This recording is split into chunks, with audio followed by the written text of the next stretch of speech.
I'm waiting for Trustee Little. I don't see her on.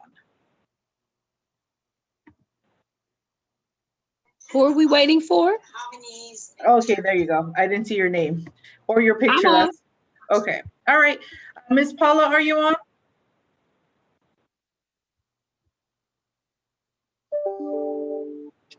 Ms. Paula? I'm here. All right. So I call this meeting to order at 5:02 p.m. Ms. Paula, will you do a roll call? Certainly. Trustee Calhoun, Present. Dr. LeBlanc,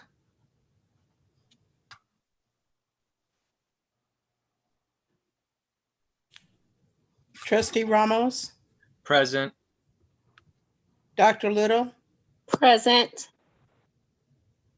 Trustee Lopez, Present. Trustee Atkins, Present. Trustee LeBlanc. No. Her name is appearing. I don't know. Yeah, there you go. Just want to make sure her audio is currently not working. So I want to notate Ms. Paula that she is present. Thank you. All right. Moving on to item number 6, report of actions taken in closed session pursuant to Government Code Section 548.7.1. There is nothing to report. Moving on to item number 7, approval of open session agenda. Can I get a motion? So move.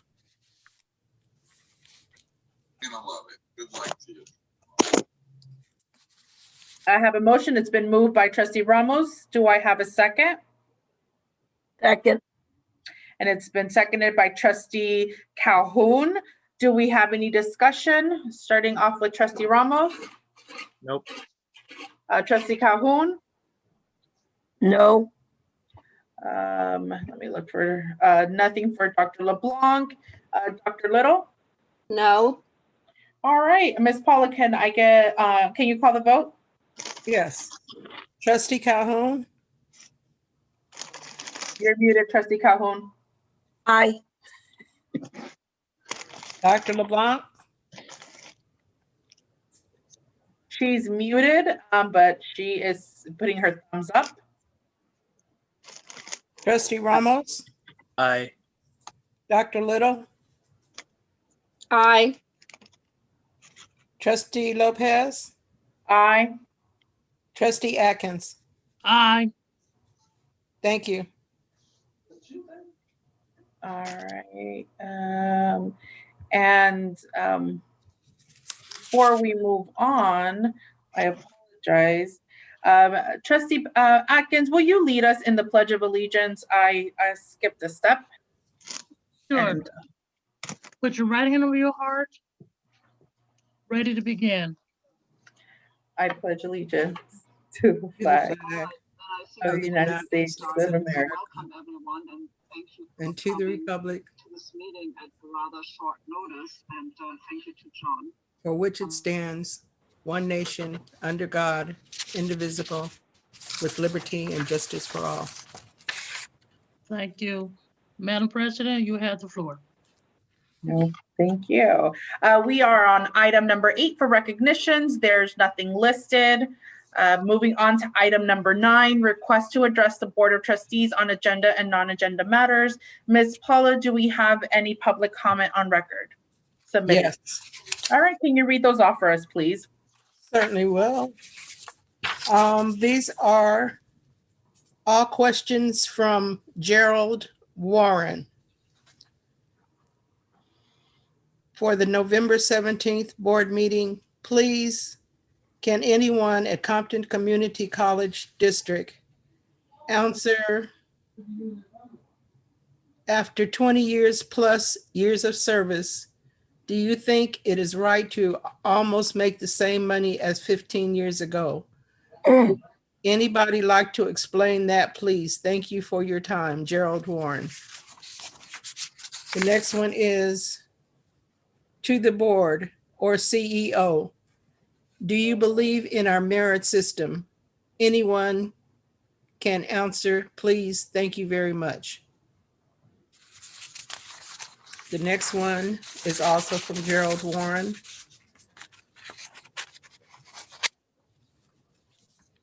To CEO Keith Curry, do you believe in cost of living raise? And if so, when are you going to allow them? That's a two-part question for the November 17th, 2020 board meeting. Please ask that question from a concerned parent. That is from Gerald Warren. His last one is, when COVID-19 is over, are we going to have any music recitals, plays, dances in the Little Theater? Thank you. That's all of them. Thank you so much. Moving on to 9.02, Compton Community College District Board of Trustees future agenda items request. We do ask Dr. Curry to follow up with our public comment speaking. Moving on to number 10, Board of Trustees meeting minutes consent. Can I get a motion for approval for board meeting minutes from October 20th, 2020? So moved.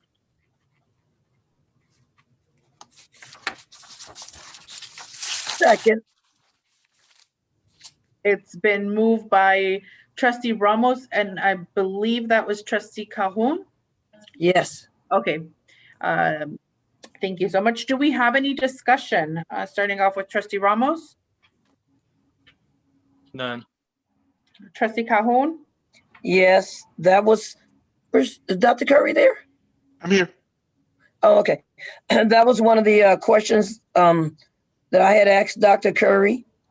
It was in the October the 20th meeting, and it was 1101, the question that Gerald Warren had asked. And he wrote down about the classified contract has the following statement. But my question is for if I just have to use me for you. If I'm a gardener caretaker and I decide to take classes to be a janitor or somebody else higher, and I take the classes, would I automatically get I think that's what he was trying to get at. Would I automatically be considered for a job at Compton College if I was working there? I think that's what he was saying. So, Trustee Board President Lopez. So the way I would answer this, especially this in the minutes, so I responded to the question. I will follow back up regards to the details of it, but I recommend if you wanted to talk about this, it needs to be agendized. And I think at later this meeting, you might want to ask, can we agendize this once you get a better understanding of the question? Because the question doesn't really get to that. It asks about upward mobility, and the contract talks about the 5 hours, which I responded to you on. But for us to go into details about your question, I think that should be agendized, and you could do that later in the board agenda to be able to agendize it as an item. Thank you very much. I'm looking for Dr. LeBlanc. Anything? Nope. Dr. Little. All right, seeing nothing, no further discussion, Ms. Paula, can you call the vote? Certainly. Trustee Atkins? Here. No, this is yes or no vote. Oh, yes, I'm sorry. Thank you. Dr. Little? Aye. Trustee Ramos? Aye. Trustee LeBlanc? Sorry, let me look for her so I could, she has her thumbs up. Okay, I can't see her. Okay. Second page, yep. Trustee Calhoun? Aye. Trustee Lopez? Aye. Thank you.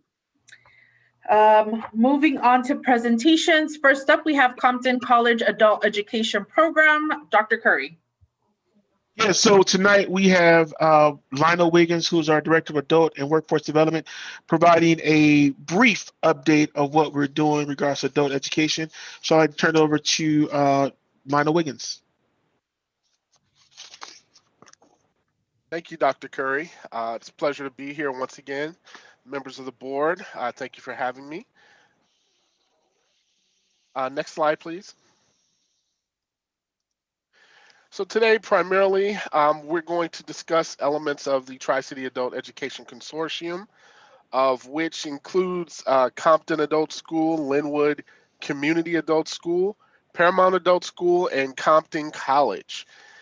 In essence, we're going to highlight the 5 areas of the Career Adult Education Program, and this is throughout the state, that these areas are focal points for us to be able to utilize funding in. The Federal Workforce Innovation Opportunity Act, measurable skills gain. These are the areas that allow us to account for increases in funding based on meeting, say, a literacy gain, etc. We're going to talk a little bit about how COVID-19 has impacted adult education. That have also given rise to some new collaborations and opportunities. And then from there, we're connecting the academic and career dots, primarily through our curricular offerings in our adult education program here at Compton. Next slide, please.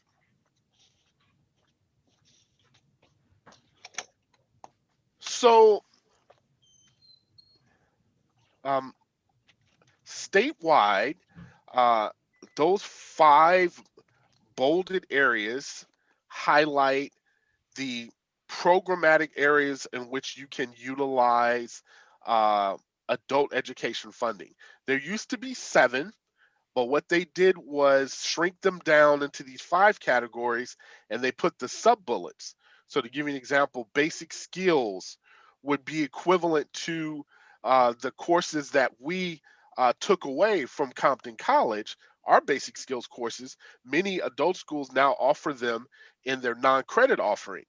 High school equivalence classes, high set or GED, and the high school diploma. ESL classes we offer as non-credit here at the college.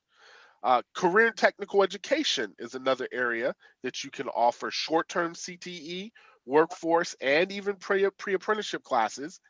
Adults with disabilities and our parents' K through 12 success. Those are 2 areas that we don't quite offer credit, non-credit courses in yet, but those are some great opportunities moving forward. Next slide, please. So on a federal level, all state workforce plans connect with the Workforce Innovation Opportunity Act. And here within adult education, they've identified ways in which you can determine if a person is increasing in their ability, right? Or, we need to know whether or not you have improved in a literacy skill. Did you complete your high school diploma? Have you been placed into a job? Did you transition to post-secondary? Those are the AB 104 outcomes that you can see on the right over there. But the primary indicators, what we're really looking for, are people getting employed and are people improving their wages, right? So we utilize what they call the MSGs, the measurable skill gains, those 5 components, to determine whether or not someone is progressing within an academic program. Let's say an ESL non-credit course that we offer on campus. You would take a pre-test and then a post-test to see if you have developed and raised your score to be able to account for an outcome. And as you do those things, those are additional pay points within the adult education structure. Next slide, please. However, it has gotten to the point where nationally, people will say, well, it's great that you passed that class, but employers might say, I really feel like maybe you still don't understand that content. Now they're asking, this is a new change, they're asking for us to show the passage of an exam. So skills progression, the way we used to measure the measurable skill gain, now they're looking for a pre and a post test, a written test, standardized pre-post test, some type of method of assessment that you know what you should know by the end of that course. And this is a great opportunity for us to sort of validate our students' progress. But if you can pass that exam at the end of the course, some of them even have industry third-party credentials that give you more clear access to an occupational opportunity in industry. Next slide, please.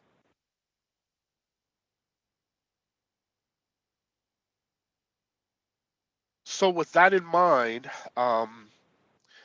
COVID really took a toll on the adult education population. We're referring to some of the least paid individuals in our society who have a variety of issues surrounding their family dynamic. But all of the adult ed programs, of course, have shifted to the distance ed model, just as we've done at Compton College. Our students have benefited from the support services, our computer laptop program, and really having that connecting point. But many have gone off to try to find work and have had to stay at home with kids who are taking classes, etc. So when you look at trying to help this population really get back on their feet, we're focusing on the short-term CTE, workforce preparation, and really trying to strategize on how we can help them get into a non-credit program that leads to an outcome that can help change their family dynamic, build some sense of you know, really a self-sustaining type of opportunity. Excuse me. Next slide, please. So within the Tri-City Adult Education Consortium, we have collectively decided amongst all of the participants that really strengthening our technology resources is going to be helpful to the students to be able to loan computers out because we didn't have those resources previously. So we have taken $50,000 for each area, each entity, and we're looking to purchase more computers and resources for families in this area. So to give you an example, previously in adult education, it was federally mandated that you had to take your pre and post tests at a facility, at an agency. But changes were made whereby now you can take those tests at home and be able to show how you're meeting a measurable skills gain. That previously was not allowed. And we're really thankful for that opportunity. The Federal Office of Career Technical Education and Adult Education sent out a memo 20-5, and it highlighted how now participants could self-report into a ESL level without having to take an actual assessment test. It's similar to the community college focus on AB 705 with removing the basic skills requirement and letting people go into college level. So the only difference is that with non-credit, they have maintained that in order for an agency to earn the measurable skill gain credit, you have to have some type of pre and post test.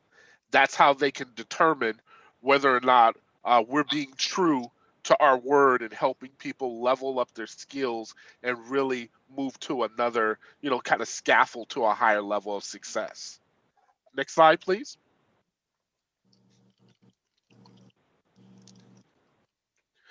So for us at the college, we decided, well, we're focusing on building the technology skills of this population.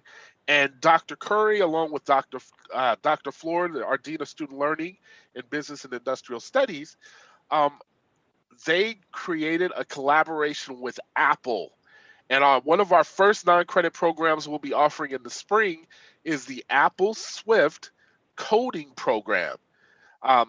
You can see the layout of the courses that will be offered in the first year. And in essence, individuals who gain this credential will have access to occupational opportunities working in Apple and other companies that might look for someone who have this background, as well as being able to be an entrepreneur yourself. Because the next phase, the next bullet, the Apple Consulting Network, is more of an entrepreneurial certificate structured program. This allows individuals to learn networking and how to repair Apple products, and you can pretty much start your own business. There will be a work experience component where you can get on-the-job training, and we're really excited about launching these opportunities. Our first orientation is actually tomorrow for people to learn more about the event, the opportunity. Not to be outdone, though, Amazon Web Services has shown interest in community college students, and we have a 4-credit and a non-credit certificate offering in cloud computing. So these opportunities are available to anyone that's interested, and there is no cost for non-credit courses. So it's a great entree to the technology side. Next slide, please. More collaborations. We really are thankful to Dr. Curry for spearheading the Calbright College MOU with Compton College. And in essence, we're looking at their non-credit offering. They offer 3 programs: medical coding, information technology, and cybersecurity. And here at the college, we're going to try to help these individuals connect with a next higher 4-credit program where they can, engage in financial aid and be able to have some support to move on towards their bachelor's degree or go into the world of work. So it's really up to that individual and what they're looking to do.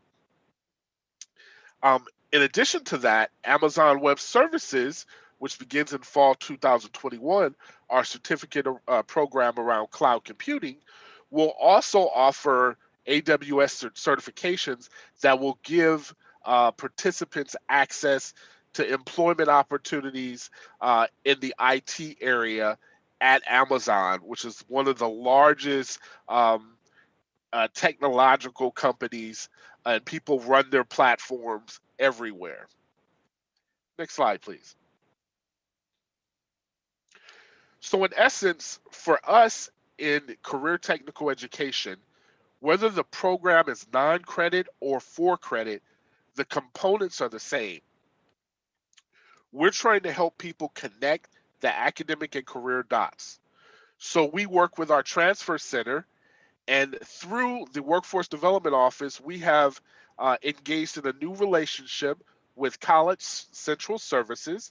And this is our new platform where employers will be able to directly create an account, post jobs, and students can access those jobs, submit their resume, and set up an opportunity for an interview. We'll be having a virtual career fair through the companies that will be in the system, and we will be finalizing this offering this week, where it should be going live for all of our students. Now, to really benefit from this, we are integrating our cooperative work experience program. We're looking hopefully to start as early as spring, where some of our courses might be offered. And that's where CTE students have a chance to get on-the-job training in an area that they're studying in. And this will work very well with being able to post internships, work study jobs, and other opportunities in this platform. Next slide, please. So with that career preparation, the Compton College already has the curriculum in its curriculum system for these programs, and it falls under the category of what's called career development, career preparation. That's a non-credit structural category where we can earn apportionment that's equivalent to the rate of a 4-credit course. And these programs, we're really looking to get rolling as quickly as possible. They're in the queue of the curriculum committee.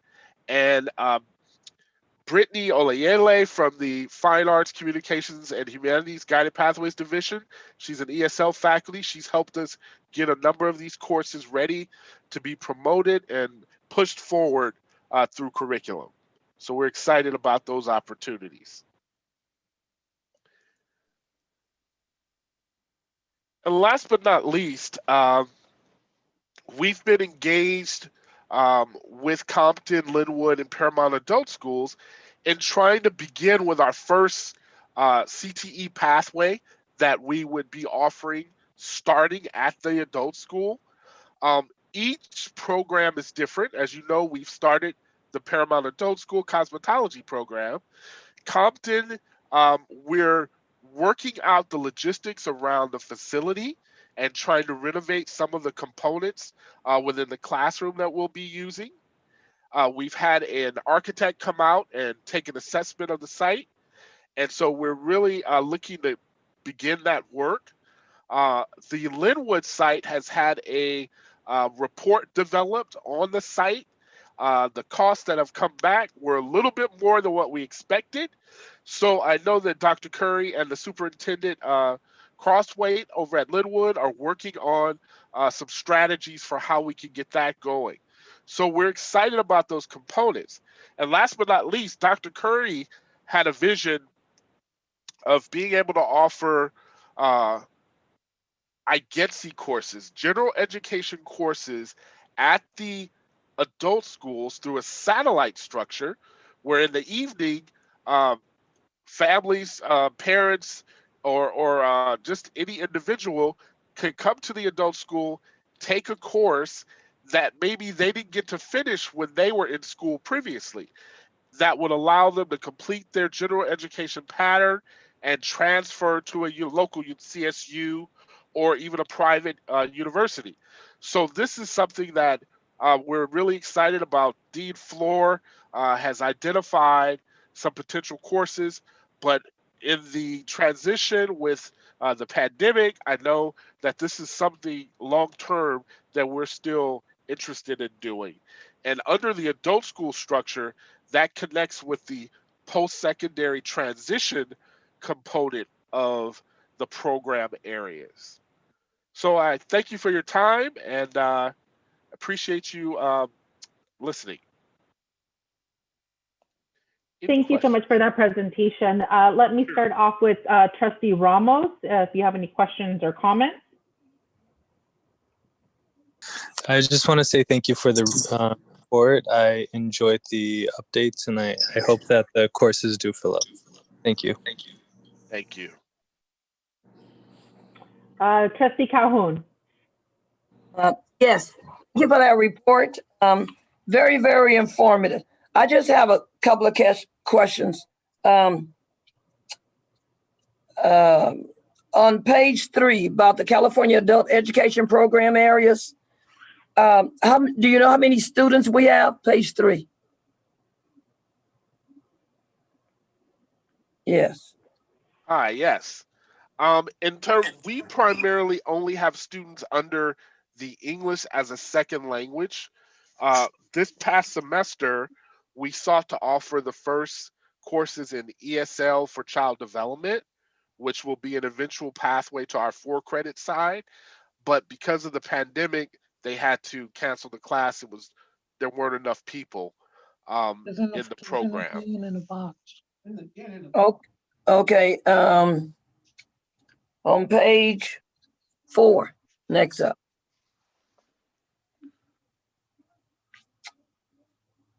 Four. That's 4. Okay.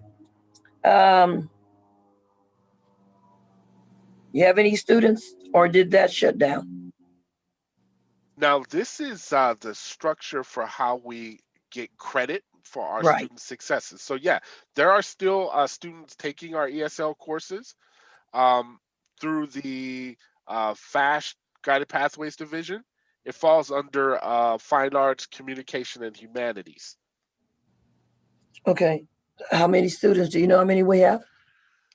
Total, I believe there are 11. And you were talking about the MSG to determine, I missed the last of it. The measurable skill gain Yes. determines, it's like saying how much a person has learned within the program that they're in. So it allows us to actually rate and help them improve from point to point. Okay. Page 5.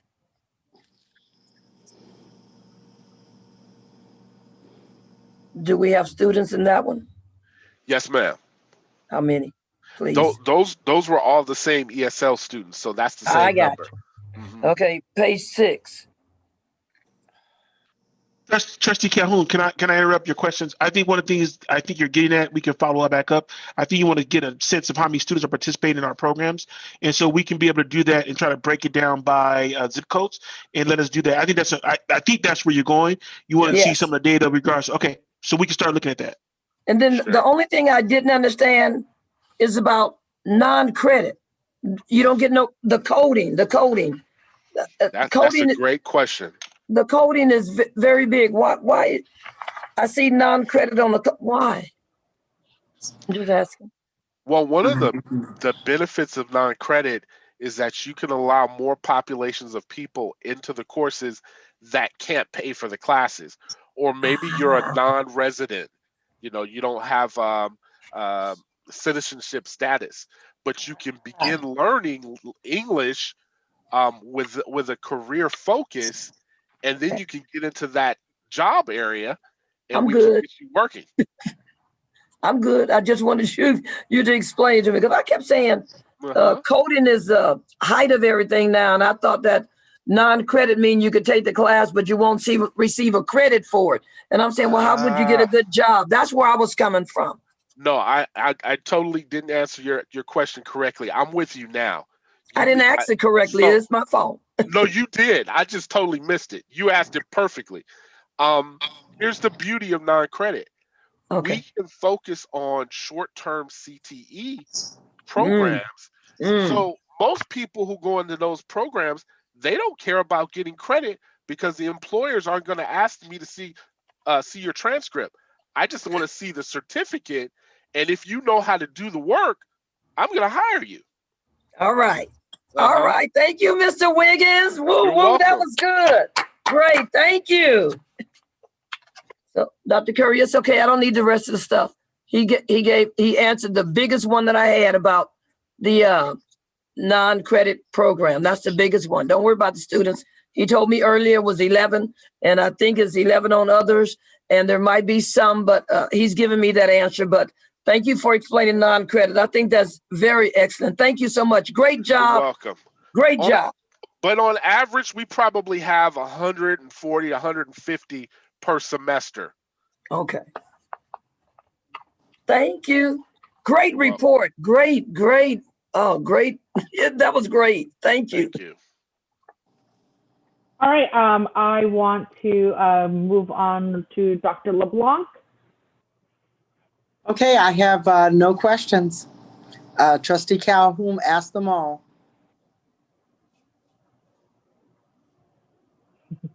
Good. Dr. Little, do you have any questions? No, I don't. I just want to thank again for the wonderful, Mr. Wiggins, for the wonderful report. Thank you.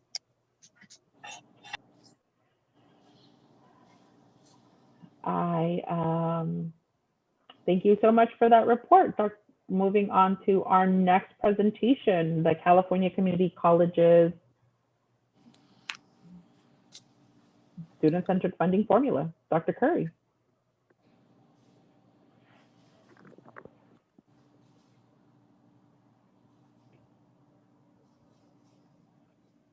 You are muted, Dr. Curry. I know you're going at full speed with the talking, but just wanted to give you a heads up. I was on a roll too. So let me start back again. So on the board report schedule for the year, presentation report schedule for the year included a presentation on the California Community Colleges Student-Centered Funding Formula. And so tonight we have Lawrence Sasenko, who is the Director of Issues and Effectiveness, talking about the Student-Centered Funding Formula, where we're at currently, and what does it look like in the future. Ms. Sasenko. Thank you so much, Dr. Curry. Good evening, board. It is my pleasure to be here tonight to present to you some detail about the student-centered funding formula. We're going to talk about the components of the formula and some of our approaches to trying to better position ourselves to thrive under the funding formula. So as you well know, the Chancellor's Office and the state instituted the student-centered funding formula in the 2018-19 year with the purpose of really trying to encourage colleges to support students in the timely attainment of a degree or certificate. It's really taking the vision for success, goals and ideals, and sort of giving it some teeth around how colleges are funded across the state. Emphasizing the degree completion among all community college students who are pursuing a degree. It's in addition to that, the funding formula was designed to better fund equity, to give colleges credit for the students who they are serving, who come from low income areas, who generally face barriers to completing education. And then it was also designed to try and make community college funding more stable over time and flexible. There are three parts to the student-centered funding formula. There's the base allocation that is calculated on full FTES, and that stands for full-time equivalent students. And FTES is based on 525 hours of education each year. And to calculate the base allocation, the funding formula uses a 3-year average. So this is new. If a college experienced a rapid decline or a steep increase in FTES, it would be tempered by using a 3-year average of FTES over time. Then it also includes the supplemental allocation. Again, this is the equity part. So it counts low income students, and I'll show you in a minute how it does that. And then there's a student success allocation. And so this gives the college credit for outcomes that are related to the vision for success. And it gives us extra money or premiums for outcomes for students who come from those categories, those low income categories, who generally face barriers to success and completion. So the student-centered funding formula is designed on a 70-20-10 split. The base allocation, the FTES, is 70% of the funding formula. The supplemental allocation, or the equity, is 20%, and the student success allocation is 10%. Originally, in the legislation that established the student-centered funding formula, they had this changing. However, over the course of time and as the student-centered funding formula has rolled out, they have decided to stay with the 70-20-10 split. So this slide splits out the different criteria. Again, from the previous slide and the pie chart, it's color-coded. So that blue percent, 70%, the FTES, includes our overall FTES. It includes FTES for our career development, college preparation, those CDCP types of non-credit courses that Mr. Wiggins was just talking about. And it also funds you for dual enrollment. The interesting thing here is that the overall FTES is funded at a little bit lower level. The CDCP and the dual enrollment are funded at a higher level, with the reasoning being that the CDCP and the dual enrollment, there's no completion expectation for those students. They're not expected to get a degree or certificate, so they're funded at a higher level. The students who there is an expectation for a degree or certificate are funded at a lower level, with the idea that once the students reach the completion, you'll be funded for that remaining amount. The pink part is the equity piece, the supplemental area, and that's divided into a couple of different categories of students. We have the count of students who we serve who qualify for the College Promise Grant. We have the count who are AB 540 students, and we have the count who are Pell eligible recipients, being the highest level of need identified. They haven't done it yet, but there is some conversation at the state to add in first generation status. It was the original intent of the legislation to include that. They just haven't had a good way to capture that data yet.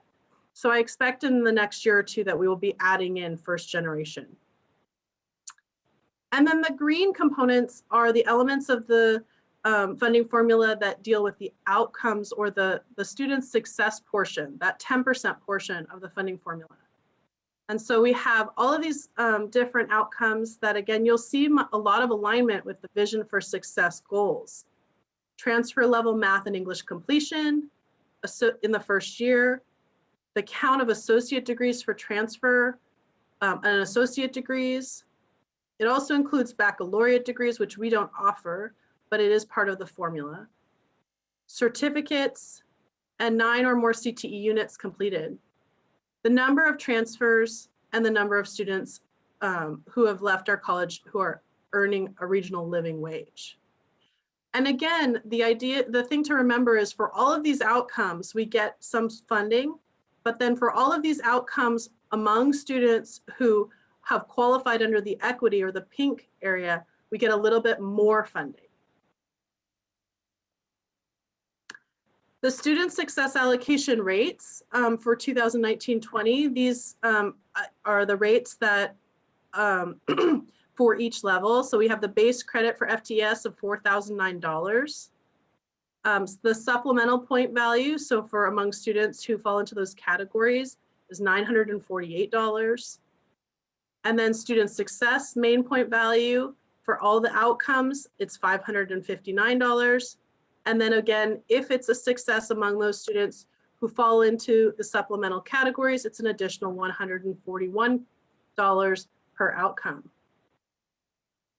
As I mentioned before, there are special areas of FTES that have continued to be funded at the higher levels. So you see the special admit, that would be our dual enrollment. K-12 students are funded at the $5,622 level for FTS, and the CDCP $5,622.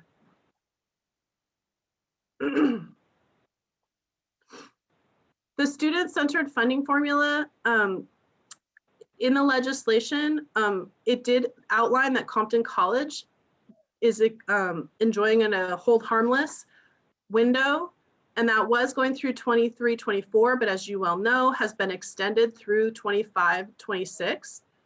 So Compton College is going to be funded at that 5,980 FTES unless we are able to do better on the funding formula in that time frame.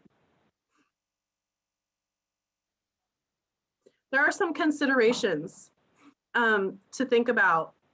Compton College Our supplemental and success counts have been increasing. The Chancellor's Office gave us a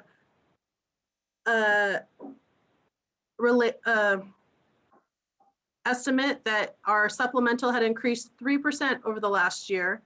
And our student success counts have also been increasing in important ways, which I'm going to get into in a minute.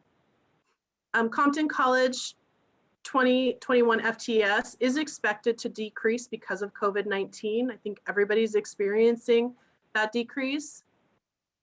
By 26-27, when our home harmless expires, our 3-year FTES average will be based upon the FTES that we generate in the 23-24, 24-25, and 25-26 academic years. So it's something that we need to start planning for, because that, even though hold harmless goes through 25-26, our FTES will be captured in those earlier years, will influence how we do on the funding formula.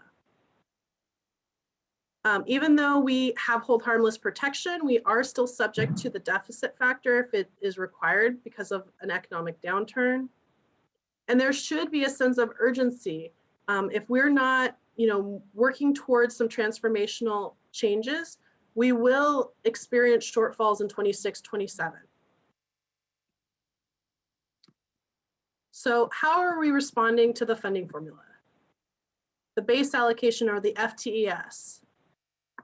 When we look at our 10-year enrollment trend, we have seen a decrease in enrollment, especially as we transition to our independent college.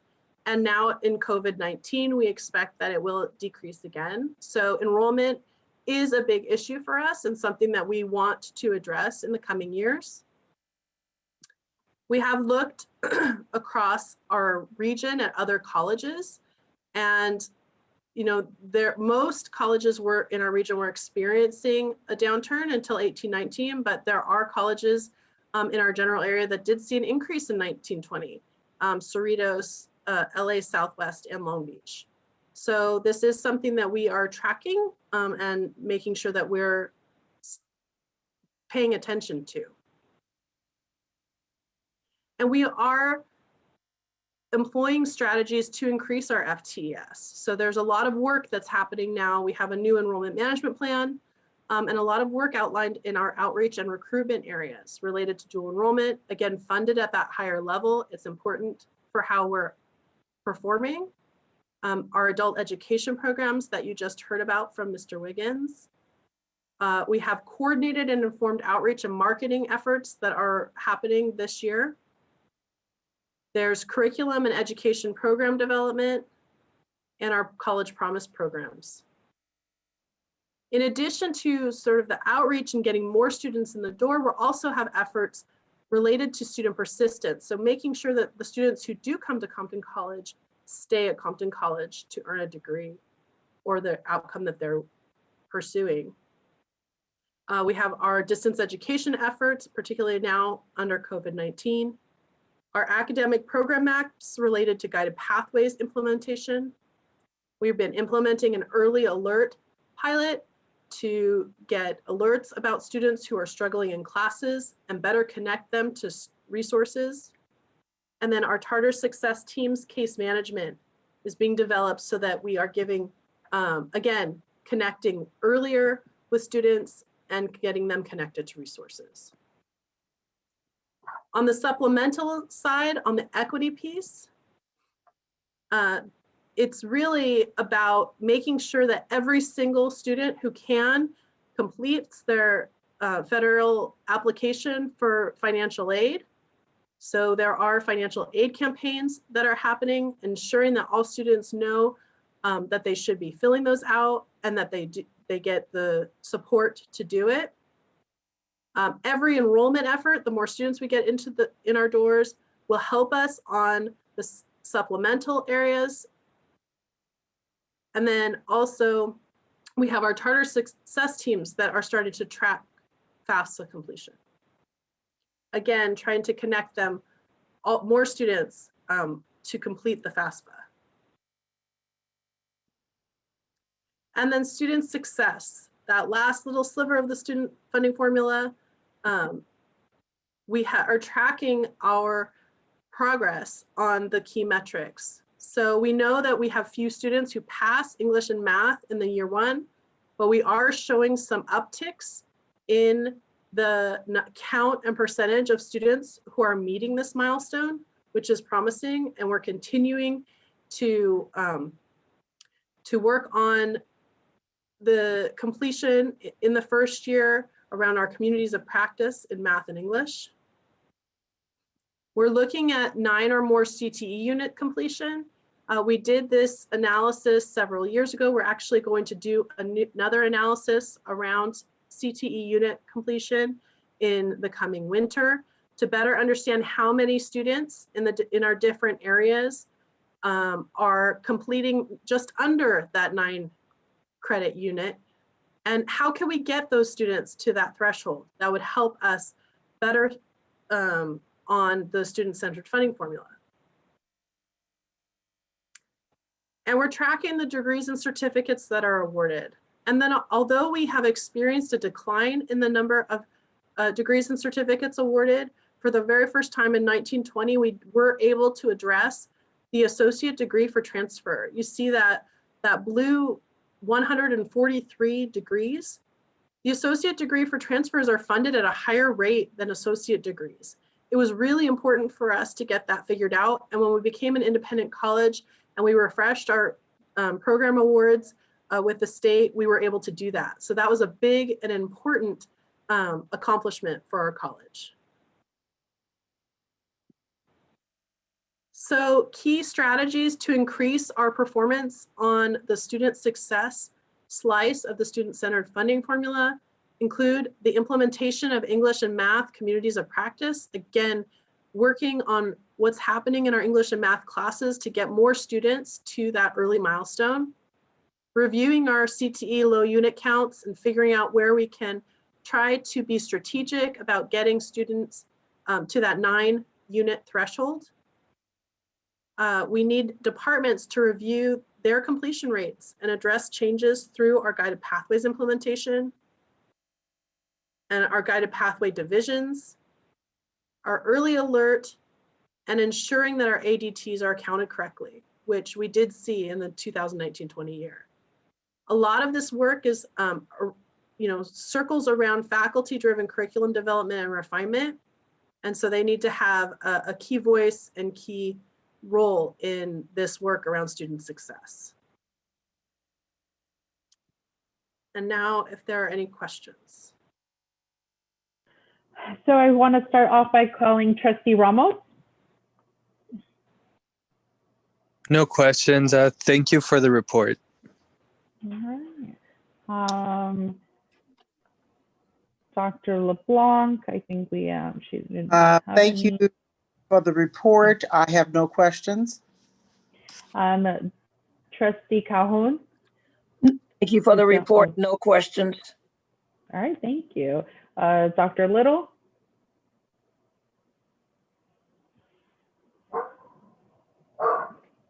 All right, Trustee Atkins, do you have any questions? No questions, but thank you for the report. All right, thank you so much, Lauren. We appreciate the report. All right, moving on to item number 12. We are starting off with our Associated Student Body Report. Today, if I'm not mistaken, we have Elizabeth Elizondo, ASB Vice President, who will be providing the update. Yes, hi. 1 second. Hi, everybody. Good evening, Board of Trustees. My name is Elizabeth Elizondo. I serve as the ASB Vice President. I am here today to provide the ASB report for November.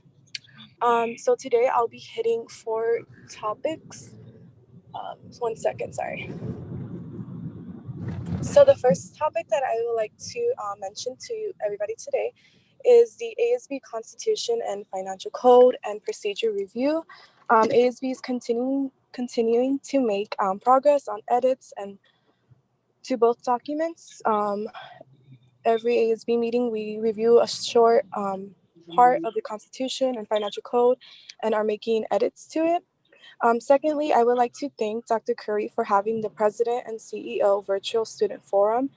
This gives the student the opportunity to speak directly to the college president, as it's a huge benefit to the students attending Compton College, and we all look forward to the next one on December 3rd.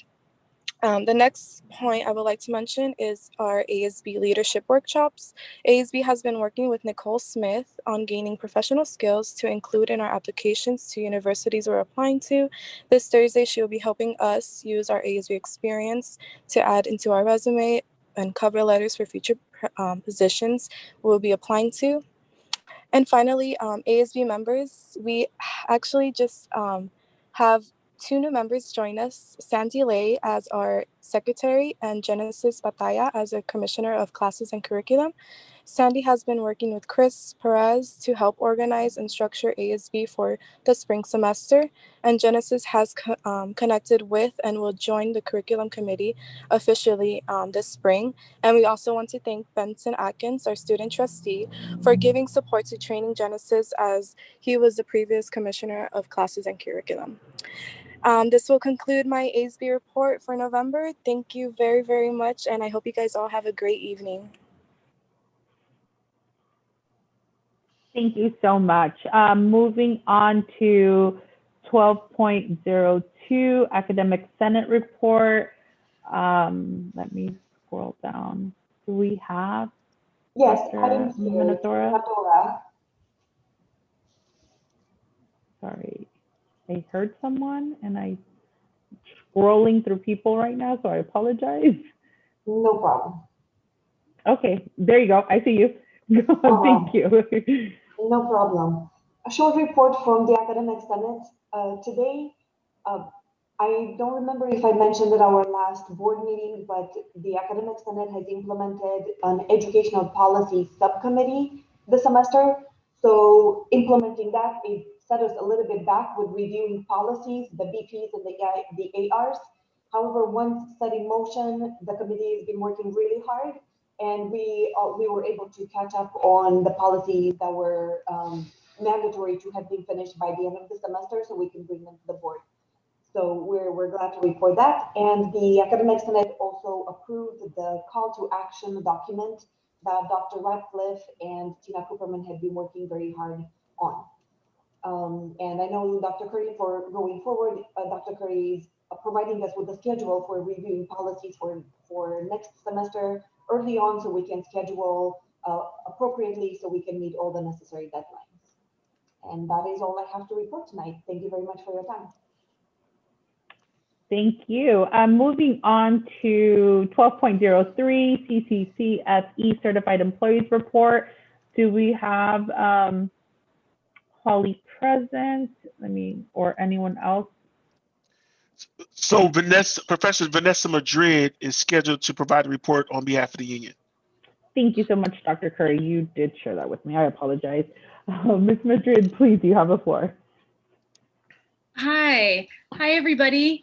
I'm here to speak on the behalf of the union and FAST Fund. So on behalf of the union, the faculty body voted on the contract TA, and it received 100% unanimous approval. And faculty are excited to know that increases are coming in time for the holidays. Now on to FAST Fund. I'm going to go ahead and put the link in our chat. There it is. So I'm on the part of FAST Fund along with Judy Crozier and Nikki Williams. And FAST Fund is part of the Believe in Students program. It's an emergency grant program for students. Its goal is to get money into the hands of students very quickly for an emergency need. We aim to help students just in time, reducing or eliminating their financial challenges so that they can focus on learning. This semester, fall 2020, $14,028 was raised. We awarded 83 students with micro grants ranging from $150 to $300. Students declared needs in their application for things such as food, rent payments, bills, school supplies, especially for the nursing program. We opened up the application on a Friday, and less than 24 hours later, we had more than 150 responses, at which time we had to close the application. Students have the choice to receive payments in the form of a check, Venmo, a Target gift card, or a Walmart gift card. This money is sent directly to them as quickly as we can send it out. And there is always much greater need than the money we have. Had we kept that application period open, we would have had many more applicants. This would not be possible without your generous donations. The FAST Fund Committee would like to especially thank Dr. Keith Curry for his very sizable personal donation, which allowed us to award so many students this semester. We would also like to thank the faculty members who donated. I have a couple student testimonials who gave us permission to share this with you all. Thank you so very much. I received my Target gift card today in the mail. I am so thankful and grateful for my emergency grant. I will use it to buy some groceries for Christmas dinner and a small gift for my sons for Christmas. I cannot emphasize how Compton College has blessed my life. I am achieving my dream of becoming a nurse, and Compton College is the reason I am having this opportunity. Thank you very much. Thank you to everyone who donated their time and efforts to help us as students. And the second student, I have received my Target gift card. Thank you so much. Came in very handy for all my household essentials. Thank you for allowing me to continue focusing on my education without the worry or stress of the lack of income. Thank you from the bottom of my heart. So in going through all these applications, we can really see the need of our students. Sometimes it's an emergency car fare or phone bill that needs to be paid. Something that is unexpected. That is the goal of the program. In the COVID-19 times, we can see that almost all of our students are having emergency needs. So the need is great. And we, the FAST Fund Committee, would very much like to receive donations from the Board of Trustees and the administration and faculty to help support our students next semester.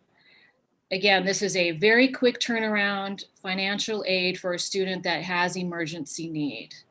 It's very quick, and we really need your help. Your students need your help. So I put in the chat the steps to donate. So there is a link to Believe in Students in the chat there. And once you go to the website, you go down to the blue Donate to FAST Fund on the screen, and you click on the orange Donate button. You put in the payment information, and you have to put in the notes for Compton College. There are other colleges that use this, so we want to make sure that any donation that comes with the intention of giving it to Compton College students goes to Compton College students. And we also ask that you email the FAST Fund Committee so that we can track your donation, so we make sure that we receive it and it does come through for us. There also is an address. If anybody would like to send in a check, I'll go ahead and put that in the chat as well. If you'd prefer to make a physical check.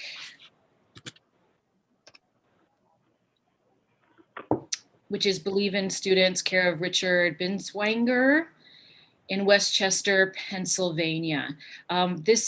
These donations are tax deductible.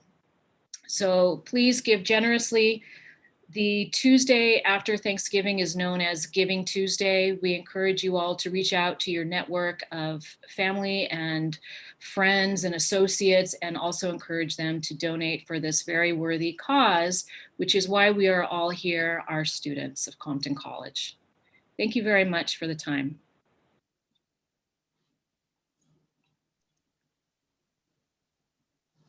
Thank you very much. And last, we have 12.04 Cccse Classified Employees Report, Amangla McKenzie, and I, or another representative, and I don't believe I see his name on the call. Dr. Curry, do you know if they were going to join us today? No, he said that he might not be able to make tonight's meeting, so he's not there. So, but he said that there's going to be a report. He'll let me know. All right, got it. Thank you so much. And so moving on to item number 13, consent agenda. Can I get a motion? So moved. Second. It's been moved by Trustee Ramos and seconded. I believe that voice was Dr. LeBlanc. Yes, it was. All right. I have a correction. I have a correction to two of one of the items. And your correction, Dr. Curry? 13.09 Asset Works Inc. contract. It says 17. It's part of a question from Trustee Calhoun this past weekend. The actual amount is $24,500.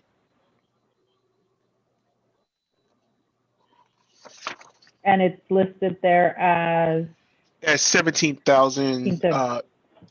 Yes, it's listed as 17,700. And does the annual amount change? The total amount is 24,000. Yes, but in parentheses here it lists 5,900 annually. It's the contract. Sorry, the contract is for 24,500, and that's for the entire work. It's not an annual contract. It's one contract for 24,500 for all the work. Got it. Okay. Is there another change? That was it. All right. The motion on the floor. The discussion at the moment. So, Trustee Ramos, do you have any discussion? No, I do not. Trustee Calhoun? The two that I did was, we're under 13 or we're under 11? 13. Okay. We're on 13. Okay. No, mine is 1308 and 1309. That's and it? 1318. And 1318. Okay. And all right, thank you. Dr. LeBlanc, do you have any items that you would like to discuss? I see the no. No Thank items. you. Thank you. Dr. Little. Do you have any items to discuss? And I don't see her on here. Trustee Atkins, do you have any items that you would like to discuss under consent agenda? You are muted, sir. I'm sorry, no discussion. All right, thank you so much. And so I do have the following items that Trustee Calhoun would like to talk about. 13.8 is the first one. Trustee Calhoun, you have the floor. Oh, I'm sorry. I keep putting myself back on mute. 1308, I know that each one of the board members have received my questions and the answers. It was about the purchase order for the city of Long Beach. And he said the executive agenda include the backup. I went through the whole thing and I never found it. So that's why.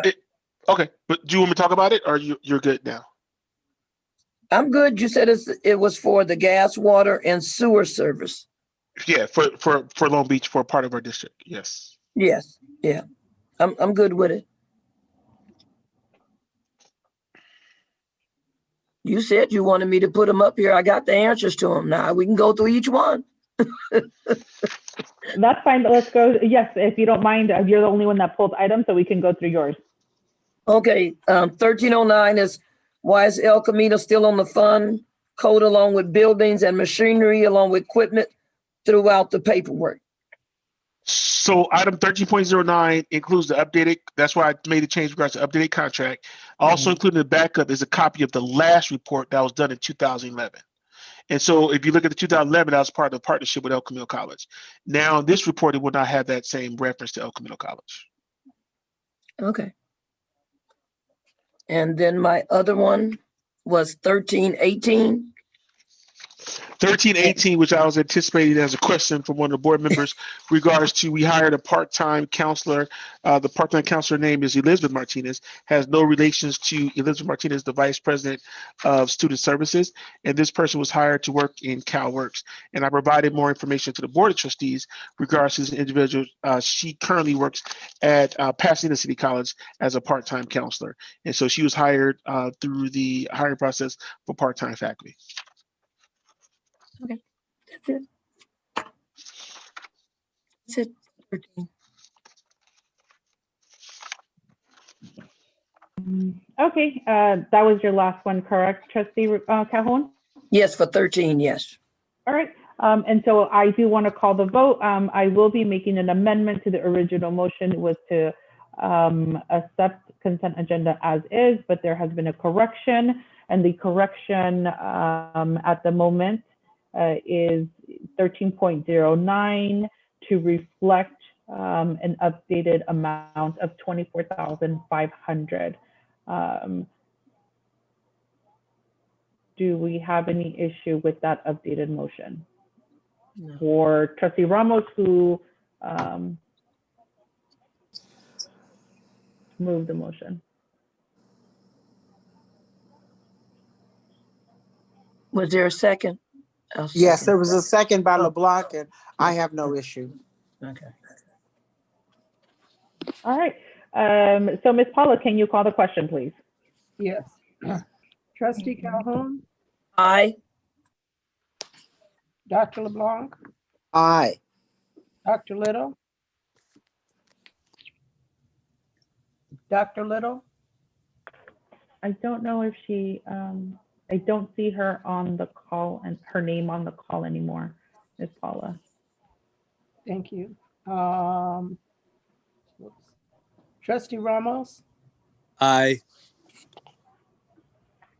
Trustee Atkins, Aye. Trustee Lopez. Aye. Thank you. All right. Moving on to item number 14, we have action items. The first one that we have is Board of Trustees 2020 Self-Evaluation Summary. Can I get a motion? So move. And second. It's been moved by Trustee Ramos and seconded by Dr. LeBlanc. Do we have any discussion? I just want to say thank you to the Board of Trustees for completing their survey results, and we're able to include in the packet. As you can see from the board self-evaluation summary, their goals, and also your progress towards the goals. I think this is probably the best year that we have had regards to goals for Board of Trustees. And so I want to say thank you to everyone, all the Board of Trustee members, for participating in this process. It is a well-documented process.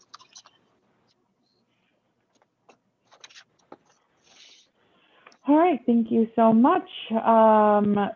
Seeing no discussion from the board members, Ms. Paula, can you call the vote? Trustee Atkins, Trustee Atkins, Aye. Trustee Ramos, Aye. Dr. Little, Actually, I'm sorry, Little is on the call, but she's muted. I can see her. Yes, Heather just mentioned that to me. I don't know what her number is, Heather, but if you can unmute her or give her the capability to unmute herself. Dr. LeBlanc, Aye. Trustee Calhoun, Aye. Trustee Lopez, Aye. Dr. Little.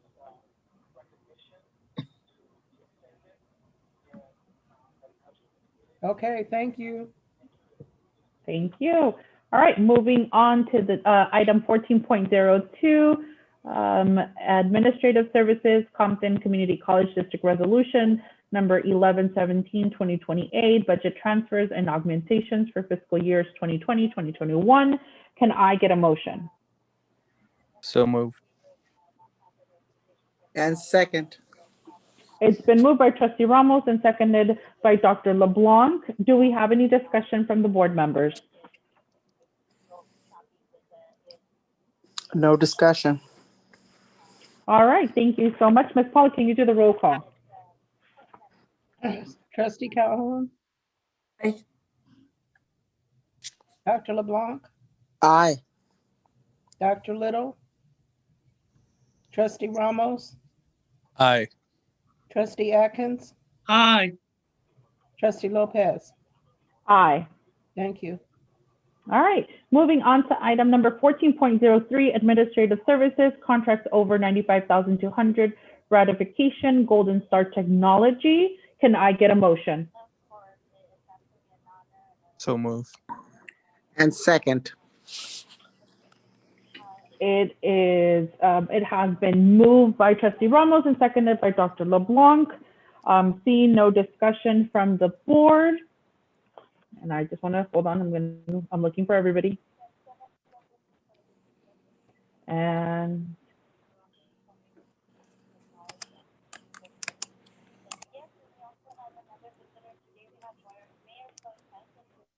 I don't see everybody. All right, Ms. Paula, can you do a roll call, please?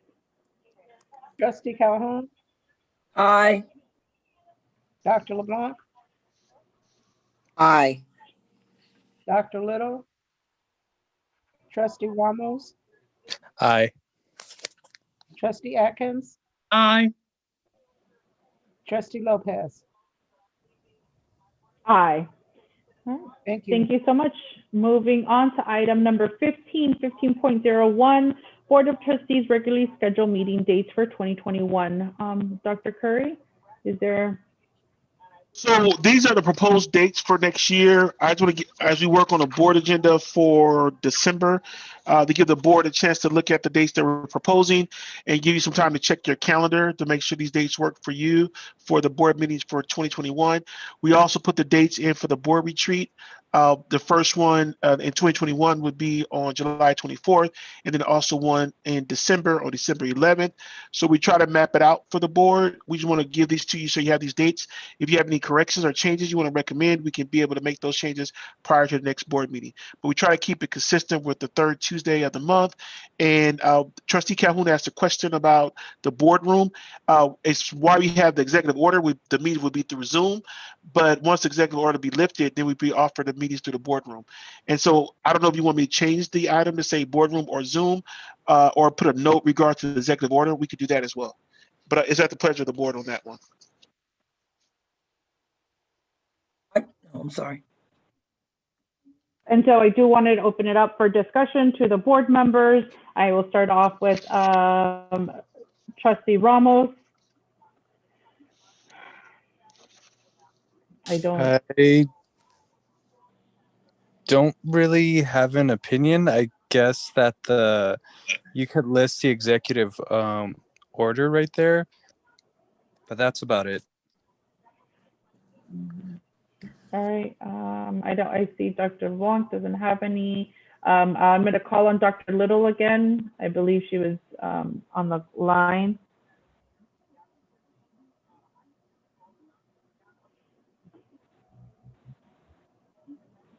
All right, seeing none. Trustee Calhoun, do you have any comments? Yes.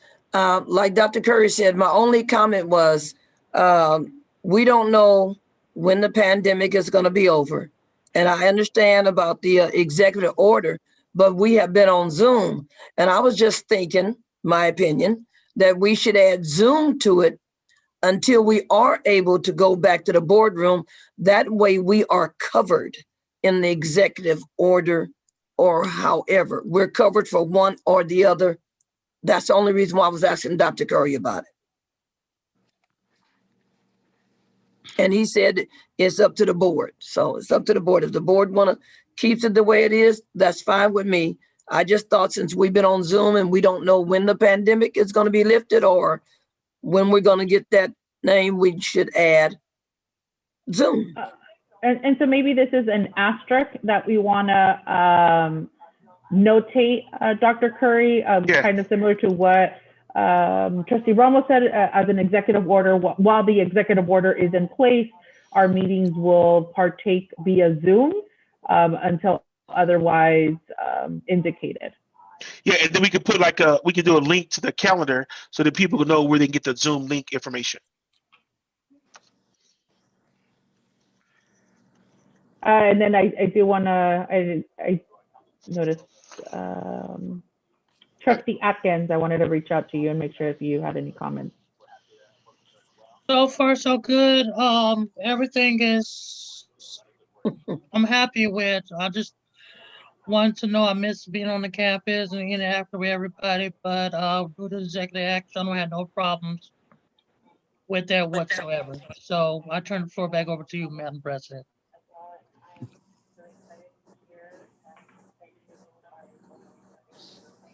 All right, thank you so much. Moving on to, and so you need us to vote and adopt these, correct? No. Excuse me, you haven't called on LeBlanc. Hold on. There you go. Now I see your picture. Dr. LeBlanc. Yes, I concur with Trustee Calhoun that we should add Zoom, but that Zoom should not just be relegated for the COVID-19. There may be times in the future as we move forward that we opt to go with a Zoom session rather than an on in-person site as we move forward. So one of the things in regards to that comment, Board of Trustees, is that I need to talk to our legal counsel in regards to how do we do, if we were to do Zoom outside executive order. I don't know how that works, so we can follow up on that. But I do think based off this conversation, we could create a link to the calendar where we have the board. We produce the board Zoom link every month, and so we need to be able to post it on the agenda, but then also post a link to the calendar where people are able to get the Zoom link. Okay. But we can make it work. Yes. All right. Thank you. And so to confirm, because this is a discussion and action items, we do need to vote on accepting these dates, given that there is no correction in, or are you bringing this back to the board with the updated? Got it. Correct. So what I did today was just get, this is like one of the discussion items the board provide direction. I got direction that I could bring it back next month. If anybody have any issue with dates, let us know now, and then we can make changes if we have to, but we'll be bringing this back next month for approval. Got it. And so before we move on, I'm going to ask if the dates can be open one last time and have the trustees just take a quick look and go over them again and confirm there's no edits. I do see that September 7th is right after the holiday, and I do want to make it a note for Dr. Curry so that he knows. Yes, it's been that way for years. I know, just, you know, it just always happens. Just so the board knows, the reason why we did that day was because we have to make sure the budget's approved by the 15th. However, this year, the 14th is a Tuesday. So technically, we could move the September date to the 14th. Let's keep it where it is on the 7th. In case anything go wrong. Right, exactly. Mm-hmm. All right, so that is, we've had our discussion on this one. Moving on to our next one, if we could pull back up the agenda, thank you. Moving on to 15.02, Board of Trustees presentations and report schedule. So I'm hoping that the board members were able to review this information. And if there's any questions, concerns, or a removal or addition of presentations, I will call upon everyone's name, and if you could please do so. Starting off with Trustee Ramos. No comment. I'm good. All right, thank you. Trustee Calhoun? No, they look about right. Dr. LeBlanc? No comment. They look All right. And And then I will call upon Dr. Little. No complaints. Thank you. All right. Welcome and, back, Dr. Little. Well, I if you- indicated that I might have some problems. I already told her. Thank you. So. Oh, thank no. you. Yeah. You were missed. Moving on to Trustee Atkins, do you have any input on this? No complaints, no input. All right, and so I do need a motion before the floor to accept this presented schedule to the board. So this, Board President Lopez, this is for direction. And so next month, we'll be bringing this back for approval for the board. Maybe should we remove the action portion of it? But of course, let's move on to 15.03, Major League Baseball Urban League Foundation Ground Lease Agreement. Are we just highlighting and bringing it back to us? No, this one was more so for discussion and open update to the board regards to one, I don't think the letter that the Major League Baseball provided to the district regards to extension of their agreement was never presented to the board in 2007. So I want to document this process so people know what our contract with Major League Baseball currently is. So our contract with Major League Baseball expires on July 31st, 2028. Right now, we're in conversation with Major League Baseball in regards to the pandemic, and they want to open back up their facilities. And so I've reached out to our legal counsel to provide us with guidance as it relates to that. Our number one objective is keeping people's space safe, and so we want to make sure before we engage in opening with Major League Baseball opening, how would that impact our campus community? And so I want to bring that information to the board to let you know what we're working on. And if you have any questions or concerns in regards to Major League Baseball, the contract, and the pandemic, then please let me know.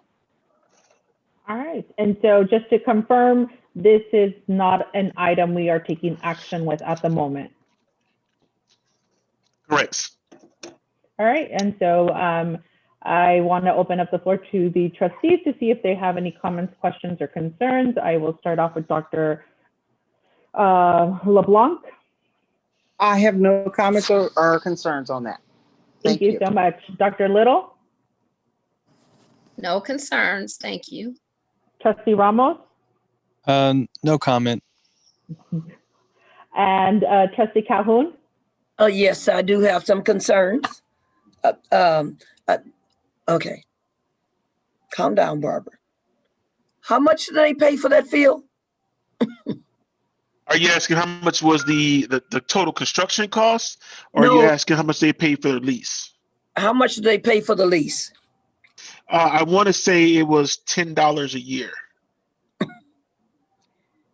And they are talking about they want to possibly come and open it up? Correct. Now, did we make a decision about the activities of our students that are playing football and basketball or tennis or anything like that? What are we doing on our end? And can they still do what they want to do if we have already closed out our men and women's baseball, softball, whatever it is, the programs?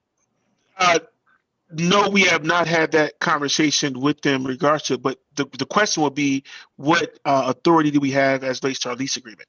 And that's why I reached out to our legal counsel, because I don't know what authority we do have regards to opening and closing of their facility, as we are the landlord and they are the leasee, and I don't know. And so we're trying to find that out as we move forward with this process. And so if you look, including board docs, we include a copy of their return to play recommendations. And so we're going to be working through that over the next week and a half. Okay, but my only thing is, if they decide to play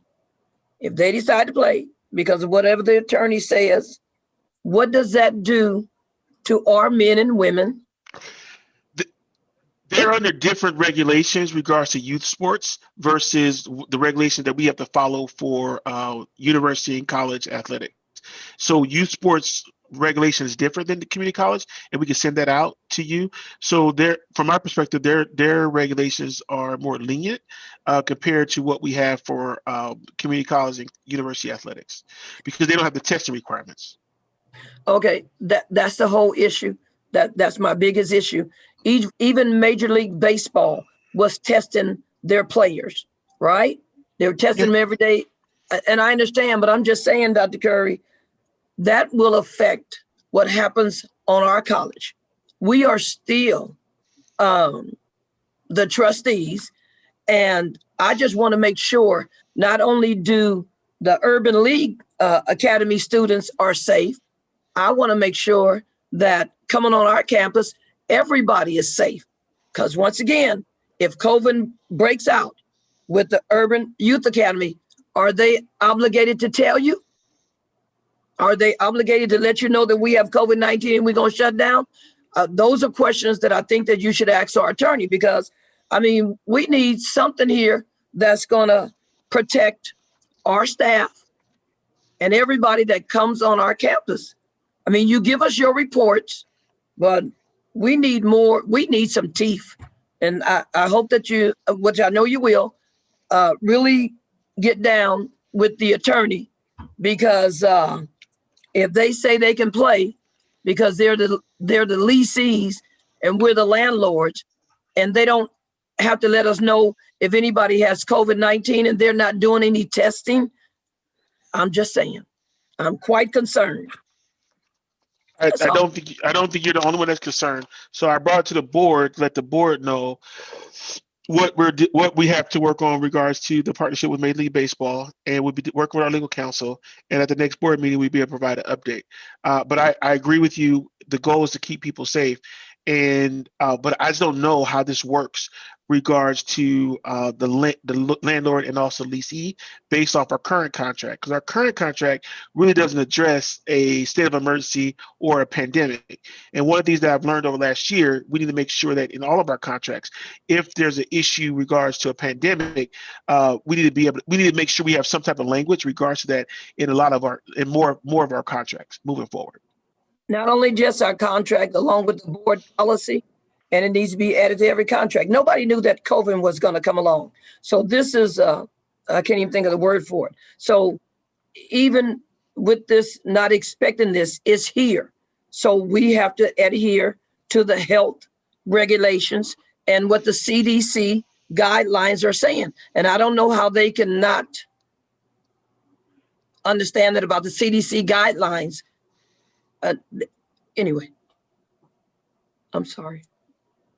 I'm done. I'm done.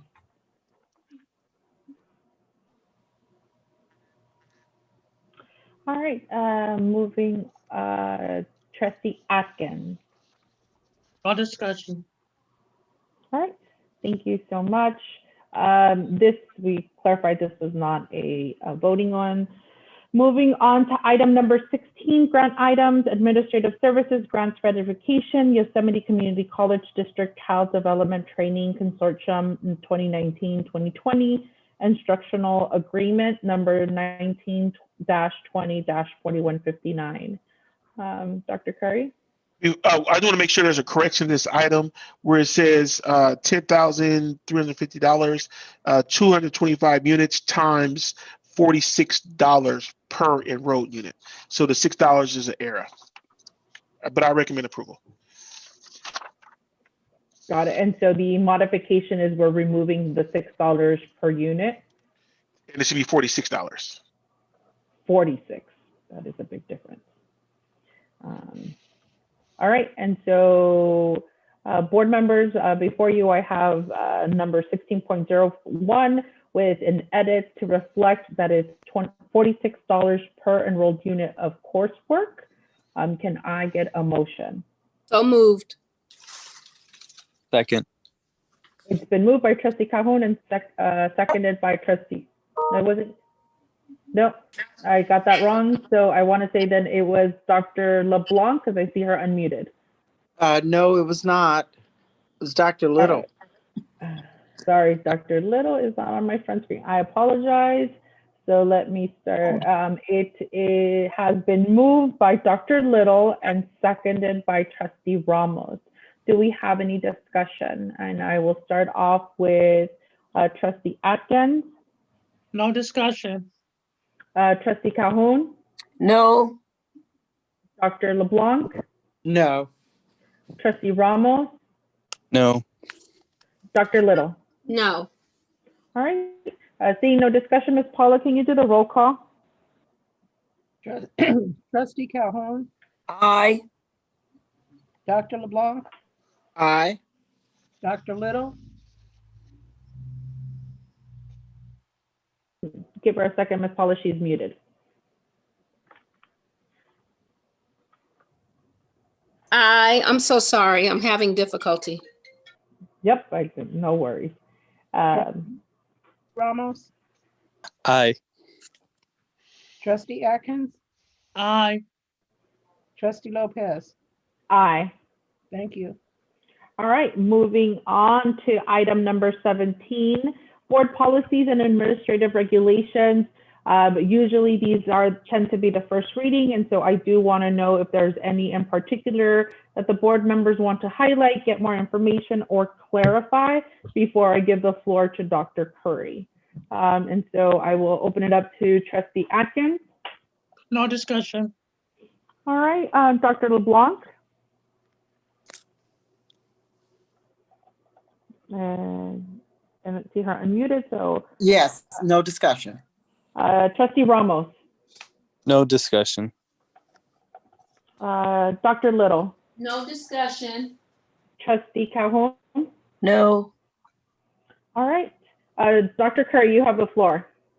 Thank you. I just want to say thank you to everyone that's been involved in updating board policies for Compton Community College and Compton Community College District. I just want to bring your attention to one board policy tonight of 1710, which is Administrative Regulation 4235, credit for prior learning. We've been working with the Educational Policy Committee for the Academic Senate regards to this policy. So right now, this is the updated draft of where we're at. The revision, I still have a little bit more work to do on this one. The change, there was a recommended change regards to the counseling role as relates to it. At this point, I rejected it because I want to talk to the counseling department in regards to the procedure. As the board delegate, I am responsible for working with our district constituent groups regards to board policy and bringing forward the board policy on behalf of the district to the Board of Trustees.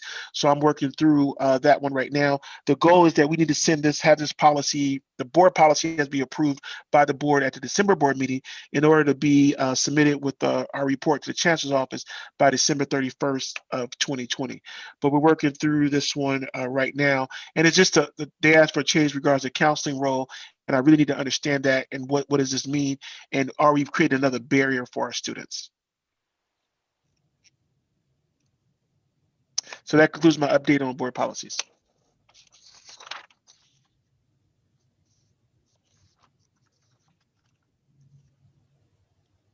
Thank you so much, Dr. Curry. Moving on to information items, item number 18. Dr. Curry, I'll give you the floor. So I don't really have too much to say in regards to the information items. There's a lot of information on this board meeting regards to what's happening at the college. One thing I will highlight, actually I do have something to say. One thing I want to highlight is 18.05, which is the board study session scheduled for Saturday, December 12th. So the board can be able to work on their 2021 goals. Also want to highlight item 18.07, which is an update on the Oliver W. Connor estate. We are providing updates to the board each month regards to the property and what's happening with the state, and a closeout with our trustee. And the final piece that I want to highlight is item number 18.12, which is a Compton nursing program.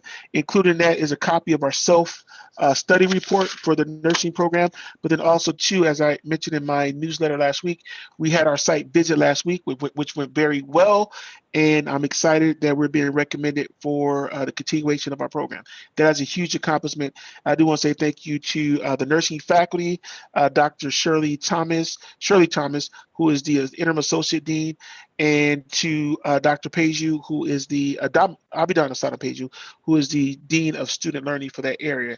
And that concludes the information items that I brought forward. Unless you have questions. And let me confirm that with the board members.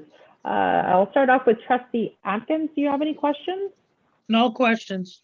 All right, thank you so much. Dr. LeBlanc?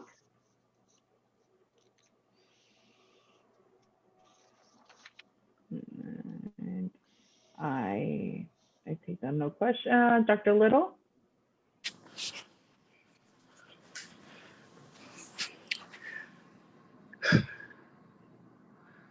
All right. I know that I'll wait for her to come back on, and then in the meantime, I'll go with Trustee Calhoun. 1824. Because I look in a lot of those newspapers. I get the Sentinel. I have to go to City Hall for the bulletin. The Wave, I go find it. And I have been seeing some stuff in City Pride. I just don't know when it's in the other newspapers, that's all, because I get them.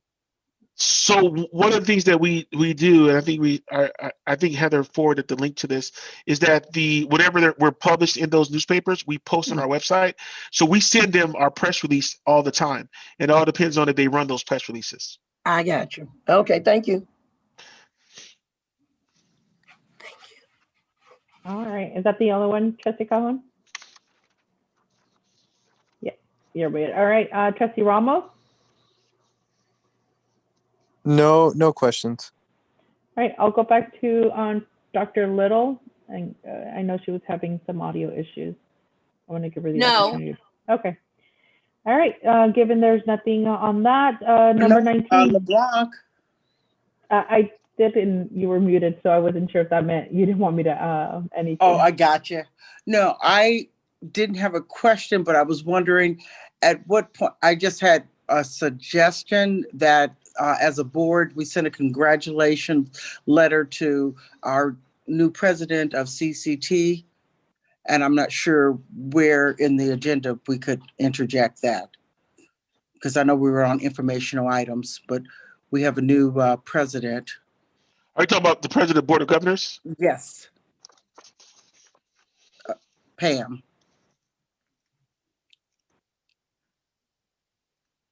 And I would love for our trustee board to send a congratulatory letter to her. Dr. Curry, if you can, I know we're on information, but if you can do this on behalf of the board, we would appreciate it greatly. Yeah, yes. We could draft a letter. I think it'd be more appropriate if it's signed by the board president. And then we can draft it and we can have it prepared for Trustee Lopez to send, and we can send it to Board of Governors Chair Pam Haynes. We can do that this week. Great. As a colleague, I think we should send it. Yes, I agree. Thank you. All right. Moving on to 19 future agenda items. Dr. Curry. So at the beginning of the meeting, Trustee Calhoun asked a question about the upward mobility question from Gerald Warren. So I did respond to his question, but I think what I would do is I can contact him to make sure did I answer his question or did he have any other follow-up? And then from there, I could be able to follow back up regards to this question and provide an update to the board next month to make sure his question was answered. Okay. Did you get the answer? Yeah, okay. I provided an answer, but he never responded back to my email. And so your comment was that maybe he was looking for something else. And so I think I should call him to verify was that what he was looking for. And if he was looking for something else, then I can be able to find out what that else question is before we agendize it. Okay. Well, it probably would be the same thing that I was saying. I'm sorry. Yeah. Agendize it. Huh? Please. So I will contact him and to follow back up. Okay. To make sure good. the question, what I answered was what he wanted. But if it wasn't, then I could be able to follow back up and provide him with an answer. Okay. Trustee Calhoun did. No, okay. I don't think the question was answered, but that's the only reason why I asked it, because if there is something where somebody works for the college in one field and they take classes to go into another field, what outlet do they take? Do they just get the new job? Do they have to fill out an application? The upward mobility, how do you help any of your employees if they want to promote up, whatever field it is? That's all. That's all. Is it the pleasure of the board? If you want me to I can agendize it for next month, or I do want to follow back up with him to follow up, but I'm at the pleasure of the board on this one. I It'd be good to discuss. Yeah. I think it's good to discuss because I think it also fits into the discussion that's happening around professional development and the work that's being done anyway. So I think it could be integrated with maybe some conversation around all of the resources that we do provide. And I just want to, well, I'll wait to my turn, but I just think that we should be more aware and be able to converse about the various resources we are providing. Mm-hmm.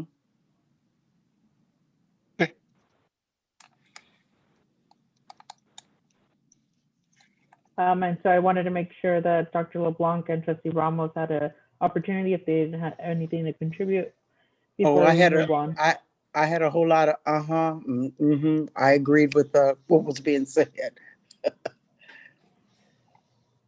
Yes, we should definitely bring it back.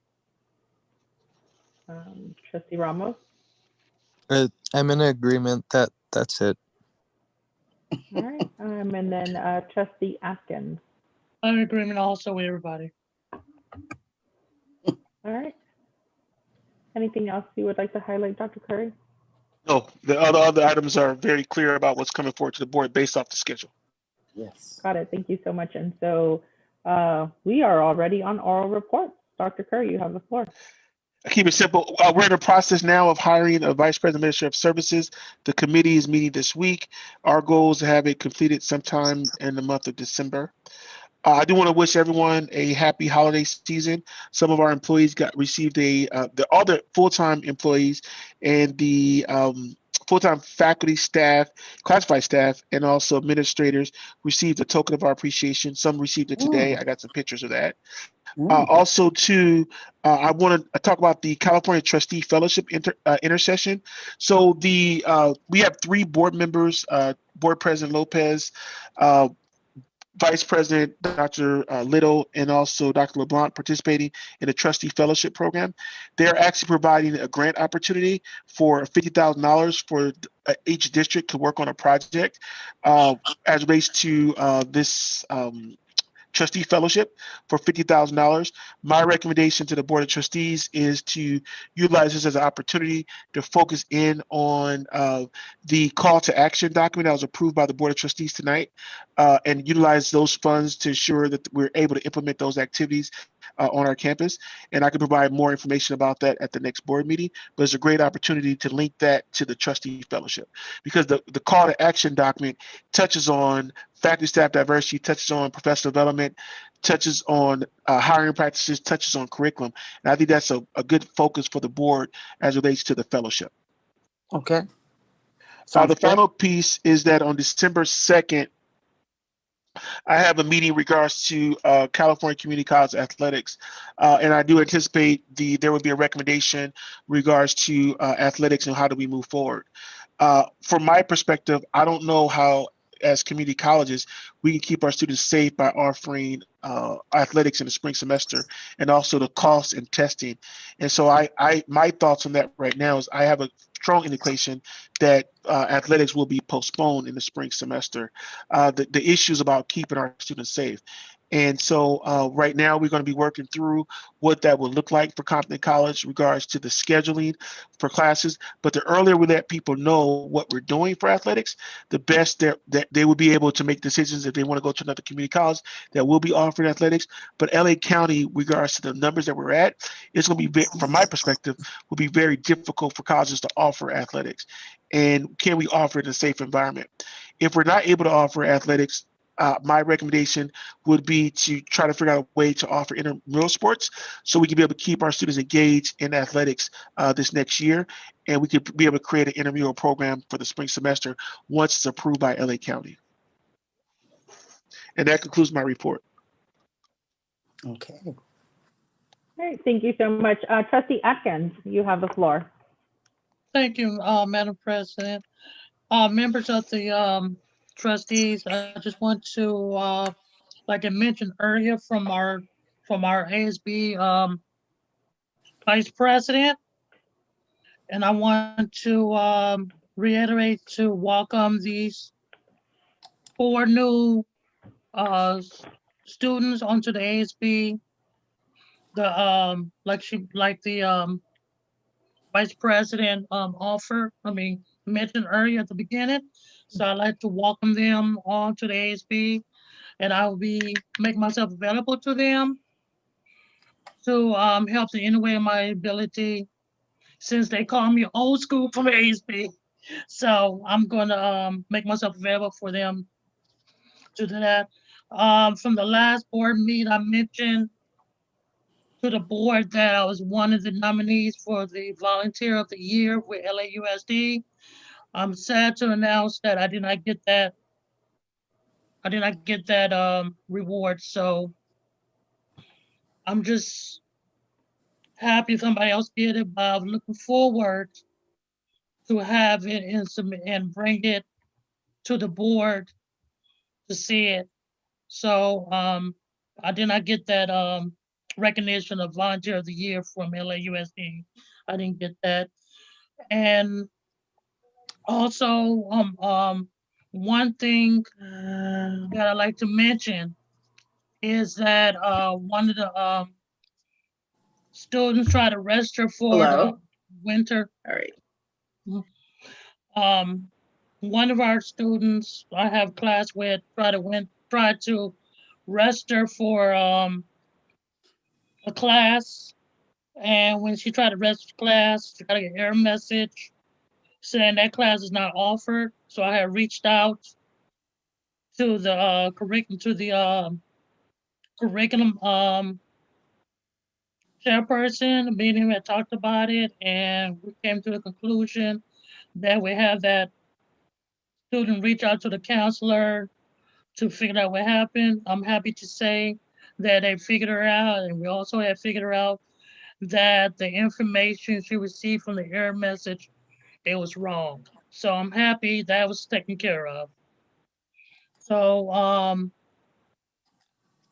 that's it with my report, and I want to thank all the board members for the wonderful support you've given me as student trustee, and I want to also thank you for giving me the courage to be the nominee for the Volunteer of the Year for LAUSD. So that concludes my report, and I turn the floor over to Madam President. Madam President, you have the floor. You have a good evening. Thank you so much. And so I now want to move on to our Board of Trustees. I will start with Trustee Ramos. I just wanted to say that hopefully I see some of you online during the convention that's going on. I unfortunately won't be able to make it for all of it because due to work, but I will be tuning in here and there for some of the sessions. And lastly, I just wanted to congratulate both Trustee Sonia Lopez and Trustee Barbara Calhoun on their re-elections to the board. And that's all I have. Thank you so much, Trustee Ramos. Trustee Calhoun.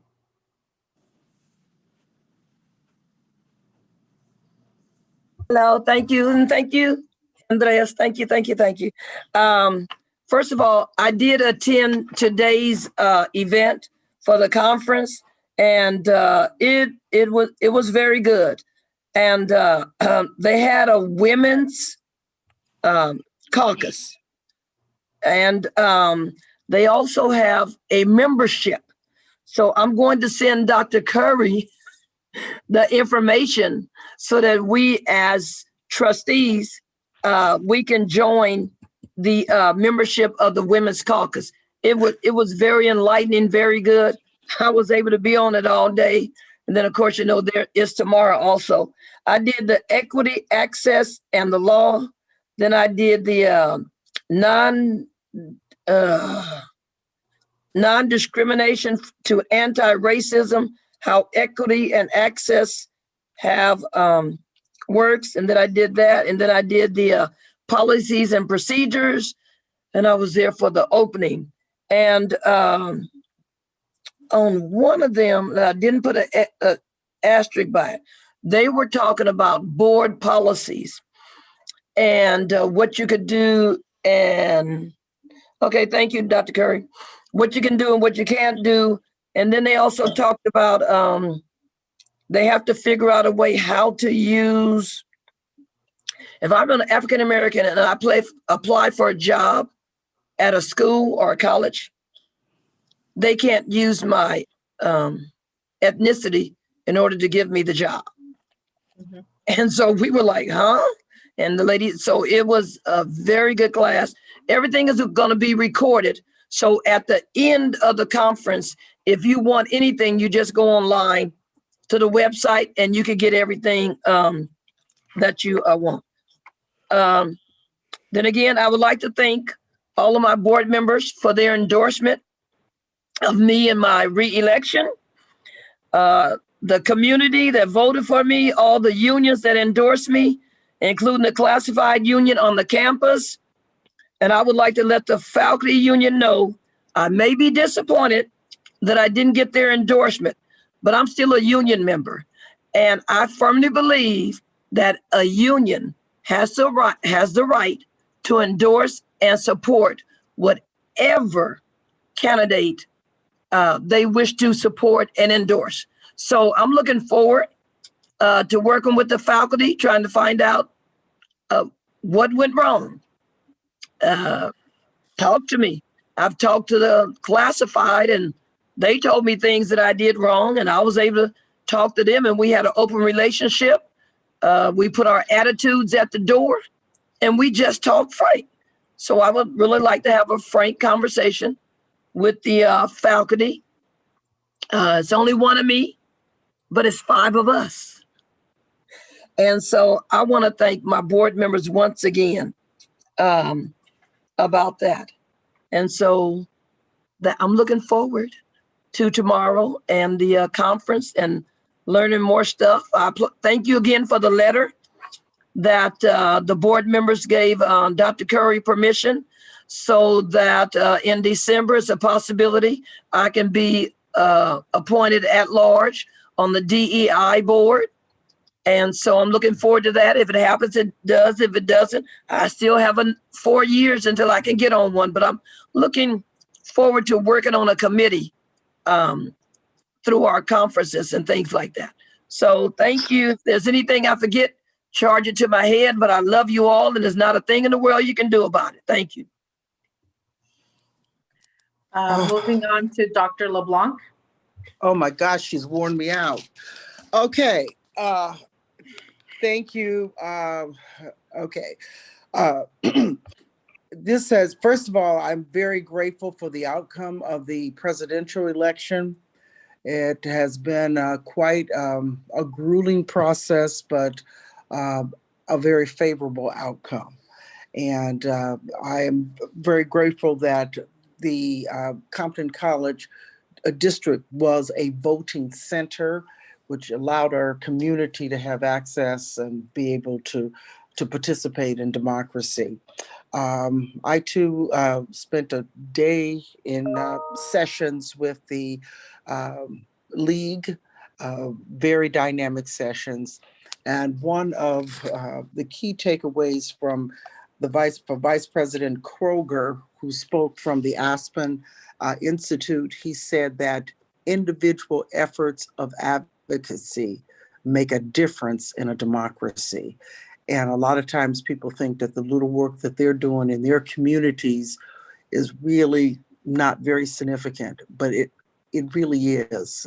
In the overall scheme of things, an individual's efforts really do make a difference. And to that end, I really like to congratulate Trustee Calhoun and Trustee Lopez in their return to the board, because that was a lot of work getting out there campaigning during a pandemic.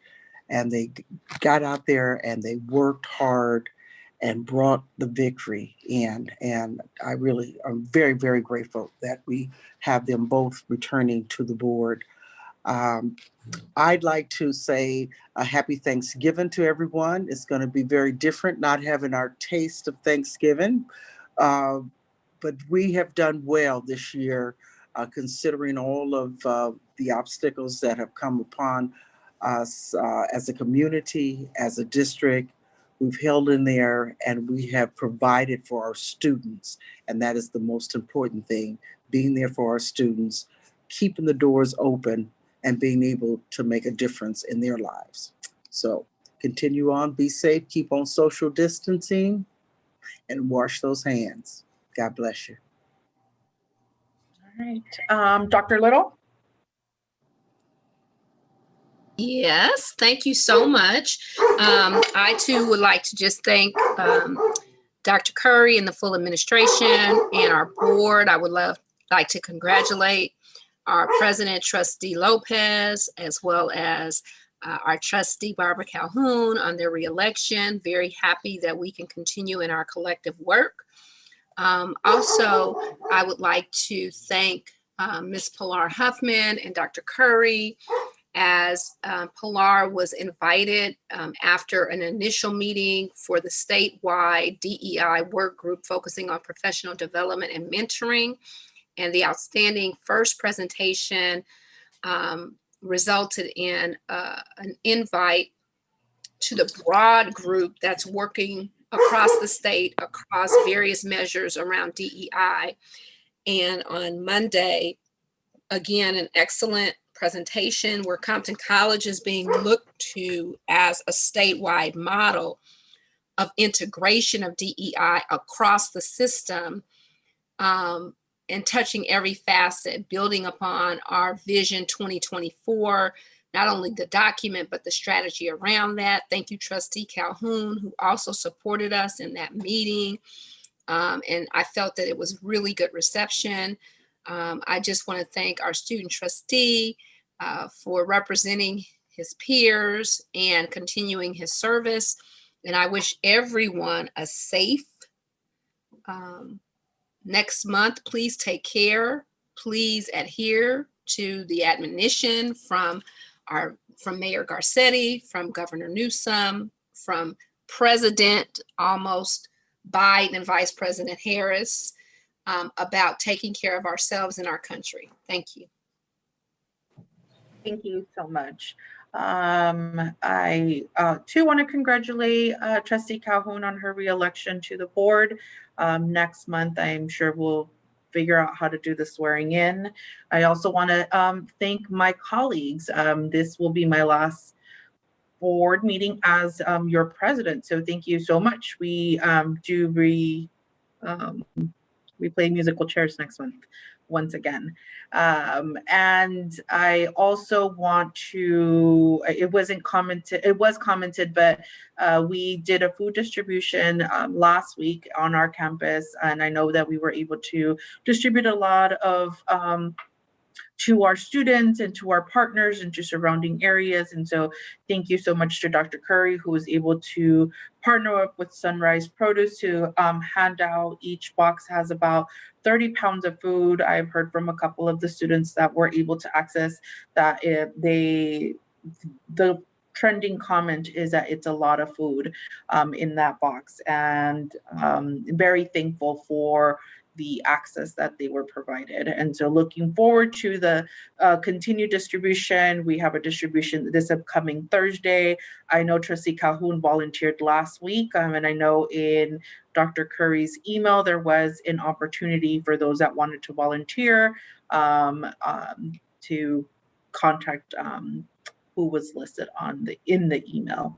In addition, I know Thanksgiving weekend, it would be the adjustment to not distributing on Thursday. That day will be a modification. There'll be a distribution on Wednesday. And so I do hope that we are spreading this information out to our network and ensuring that our students are taking advantage of this great opportunity. I know that we congratulated a couple of our local elected officials, but I do want us to congratulate also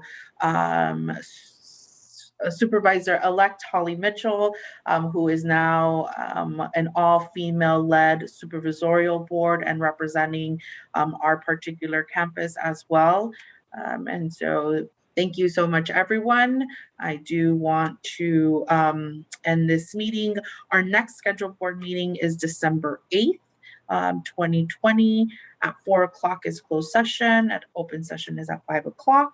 Thank you so much, everyone, and you guys have a wonderful night. You too. Have a good night. Good night, all. Good night. Good night. Good night.